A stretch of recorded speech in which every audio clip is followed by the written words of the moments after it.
facile compréhension de ce qui se passe au Moyen-Orient. Bonjour M. Chambouy. Bonjour M. Génie.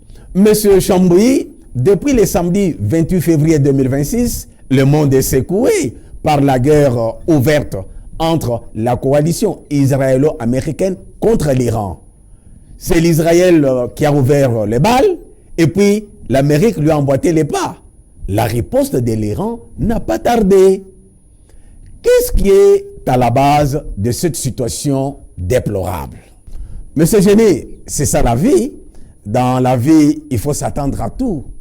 Entre ces pays qui sont aujourd'hui en guerre, à rebondissement imprévisible, il y a eu au départ une histoire d'amour, d'anciens amis devenus les pires ennemis.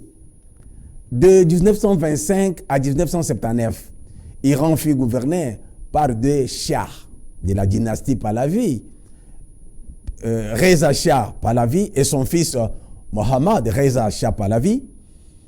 À l'époque, l'Iran était le deuxième pays à majorité musulmane à reconnaître officiellement l'État d'Israël. Signalons que l'État d'Israël a été créé en 1948. Les deux pays, Israël et Iran, vivaient en parfaite collaboration. Et les deux pays étaient soutenus par les États-Unis d'Amérique. Ils étaient les vrais amis et faisaient du commerce ensemble dans le respect strict de l'intégrité territoriale et de la souveraineté de chaque État. Israël fournissait même les armes à l'Iran, la technologie agricole à l'Iran et des infrastructures. Et Iran, de son côté, en sa qualité de troisième réserve du pétrole au monde et deuxième réserve des gaz du monde, en fournissait à l'Israël. Deux amis du Moyen-Orient qui vivaient dans la compréhension réciproque.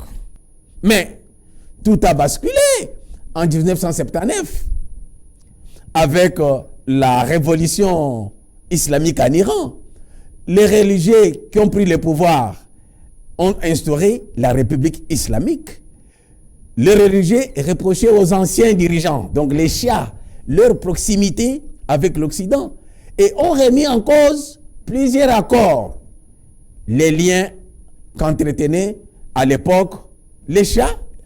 Donc, ils ont coupé les relations avec d'autres pays, dont les États-Unis. Les religieux qui sont venus au pouvoir, ils refusent l'existence de l'État d'Israël. Pour eux, l'existence de l'Israël est illégitime. Israël ne doit pas exister.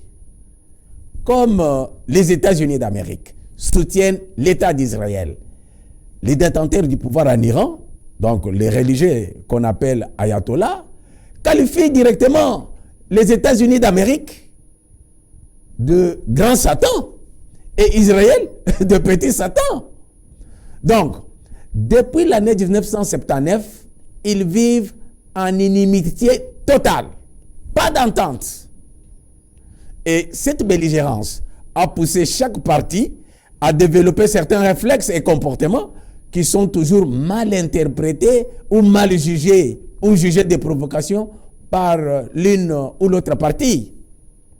C'est le cas de l'initiative prise par la République islamique d'Iran de se lancer dans un programme d'enrichissement de l'uranium en vue de l'obtention de l'arme nucléaire.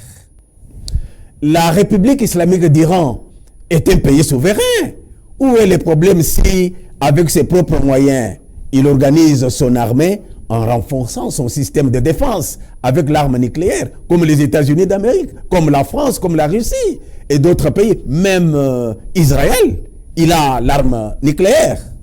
Au nom du principe de respect de la souveraineté de chaque État, ça ne pose aucun problème. Mais la République islamique d'Iran est membre à part entière de l'Organisation des Nations Unies, l'ONU, en sigle. En tant que tel, l'Iran a l'obligation de respecter les règles édictées par tous les membres à travers les différentes structures spécialisées de l'ONU. Après la fin de la Deuxième Guerre mondiale, en matière d'armement, les limites possibles sont imposées aux États en vue de protection de l'humanité. Pour le régime au pouvoir en Iran, obtenir la bombe atomique, c'est pour leur défense et non pour attaquer les autres pays. Israël, de son côté, voit ça comme une menace existentielle. Surtout que sans se cacher, l'Iran dit ouvertement qu'il ne veut pas l'existence de l'Israël. Déjà dans la région, l'Iran finance et arme autres groupes qui sont foncièrement hostiles à l'existence de l'État d'Israël et lui font la guerre. C'est le cas de Hezbollah au Liban, Hamas à Gaza et d'autres milices en Irak et même à Yémen. Les États-Unis d'Amérique, en leur qualité de partenaire stratégique de l'Israël, ne peuvent pas laisser leurs partenaires en danger. D'où l'importance du partenariat stratégique. Partenariat stratégique. Les États-Unis d'Amérique, de leur côté, imposent de très lourdes sanctions économiques à l'Iran. C'est pour l'affaiblir. Tout simplement pour l'affaiblir. Savez-vous que la République démocratique du Congo est aujourd'hui en partenariat stratégique avec les États-Unis d'Amérique? Jusque-là, il y avait une sorte de guerre froide entre Israël et Iran.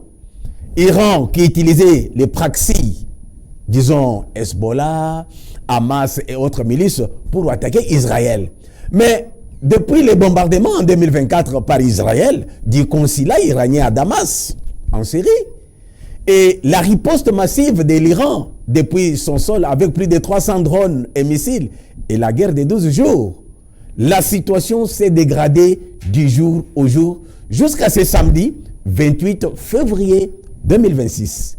À quoi peut-on nous attendre?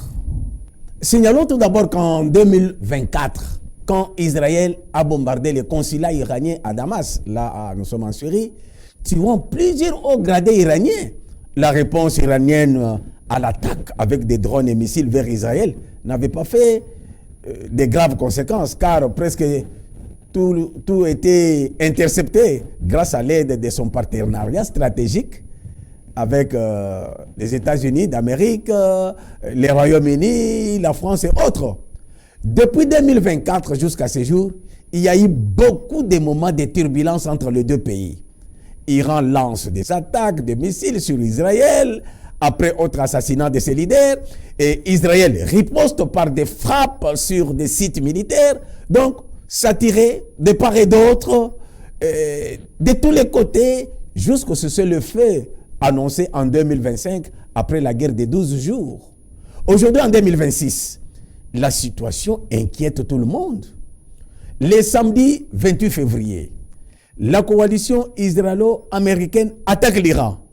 L'Iran a automatiquement riposté avec des missiles sur Israël et d'autres bases américaines qui sont dans la région.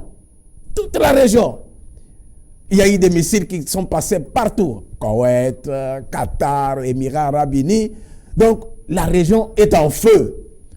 Et le président Donald Trump avait même annoncé qu'il s'agit des opérations majeures et a même appelé les Iraniens à se soulever contre les régimes au pouvoir. Mais dès l'entame de la guerre, le régime militaire est décapité. Le guide suprême, Ayatollah Ali Khamenei, est tué avec plusieurs autres responsables, dont des commandants de la révolution et plusieurs membres de l'appareil militaire et sécuritaire du pays. Et la colère monte davantage du côté des religieux qui se radicalisent et lancent des missiles et des drones à travers plusieurs pays. Alors, plusieurs pays au Moyen-Orient. Avec cette façon de réagir, alors l'opinion se demande si laisser de tels genres de gens accéder à la bombe atomique, ne pas prendre les risques de l'extermination de l'espèce humaine sur la planète Terre. À quoi peut-on nous attendre?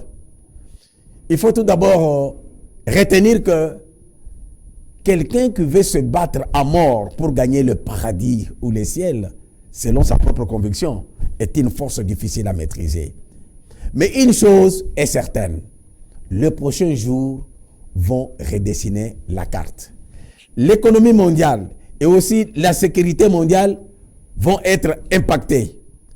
Personnellement, je pense que beaucoup de nos compatriotes ont compris et évalué la valeur, l'importance de la signature, le 4 décembre 2025, d'un accord de partenariat stratégique entre le gouvernement des États-Unis d'Amérique et le gouvernement de la République démocratique du Congo. Merci, M. Chamboui. Je vous en prie, génie.